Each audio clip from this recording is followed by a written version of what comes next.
جی.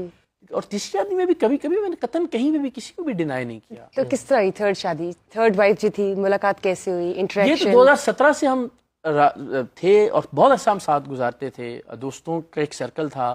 میں جب لاہور آتا تو ہم سب جایا کرتے تھے باہر کھانا کھانے بھی, چائے پینے بھی. وہ ایک سٹیج پہ مجھے لگا کہ اب اس کو جو ہے نا وہ ایک آفیشیل بندھن میں باندھ لینا چاہیے. مطلب اٹس ویری ریئر کہ ینگ ایج میں ماشاء اللہ آپ کی 3 شادیاں. دیکھیں یہ نا ہاؤ ڈو یو بیلنس؟ کبھی کوئی چیلنجنگ سچویشن آئی؟ اس میں نو ون نوز. اور اب ایسی بہت ساری چیزیں ہیں کہ جو میں نہیں کہہ سکتا ہوں یا میں نہیں بتا سکتا ہوں کہ شادی کی کیا وجوہات تھیں. دسیوں ایسی چیزیں ہو سکتی ہیں کہ جہاں مجھے لگا ہو کہ شاید یار اس فیصلے سے میری یا ان کی زندگی بہتر ہو سکتی ہے. اور لوگ کہتے ہیں کہ جی وہ طلاق یافتہ سے شادی کریں, بیوہ سے شادی کریں یا باندھ سے شادی کریں. ہو نوز کہ ریزنز کیا ہیں. سو ڈفرینٹ وجوہات اور اسی بنا پہ. لیکن یہ اللہ تعالیٰ کی ذات کا میں جتنا شکر ادا کروں, یہ کوئی ترغیب نہیں ہے. میں ہمیشہ کہتا ہوں کہ میں ڈیجیٹل آپ کو خاص طور پہ ہاں یہاں کر رہے ہیں یہ کوئی کرنے کی ضرورت نہیں, نہ سوچنے کی ضرورت ہے. یہ دیکھیں میں کہتا ہوں اس سوسائٹی میں جہاں پہ یہ ایک پرابلم ہے. اچھا آپ ان کو منع کر رہے ہیں شادی میں؟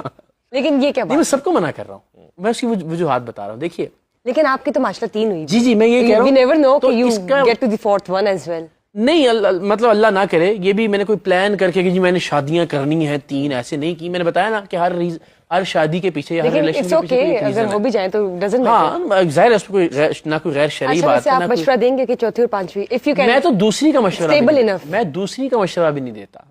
دیکھیں ایک تو یہ کہ ہر ایک کو اس طرح کی اللہ میاں کی بندیاں نہیں ملتی جو مجھے پروردگار نے. مینی مجھے زندگی میں اپنے ان تینوں ڈیسیژنز پہ ایک لمحے کے لیے کبھی یہ نہیں ہوا کہ ریگریٹ نہیں آپ نے فیل کیا کسی لمحے پہ یہ نوز کہ میرے گھر کے اندر کیا ایٹماسفیئر کیا. ان کی آپس میں کبھی کوئی ہوئی ہو چیلنجنگ؟ نہیں, کوئی کمپٹیشن نہیں کہ فلاں کے پاس یہ ہے تو میرے پاس یہ کیوں نہیں. اچھا اللہ تعالیٰ کی ذات نے, ہاں میں کوشش یہ ضرور کرتا ہوں. فار ایگزامپل اگر ایک بیگم کے ساتھ میں کسی ٹرپ پہ UK گیا ہوں تو کوشش یہ ہے کہ اسی برس دوسری بیگم کے ساتھ, اور اب ظاہر تیسرے کا بھی اضافہ ہو گیا. ایسا ہوتا ہے کہ یوزلی شاپنگ کر رہے ہو کہ دوسری یا تیسری جو مسز ہے ان کے لیے لینا ہو, یا کسی نے ٹرپ پہ جانا ہے تو کبھی اللہ نے یہ کبھی مقابلے والی کوئی فضا آنے ہی نہیں دی کہ اس نے وہ تو یہاں گیا تھا تو اس کے لیے تو یہ لائے تھے تو میرے لیے. ایسا نہیں ہوتا, یہ کبھی نہیں ہوا. پتہ نہیں نیچرل ہیومن انسٹنکٹ ہے. نہیں یہ اللہ نے کوئی مہربانی کی ہوئی ہے مجھ پہ.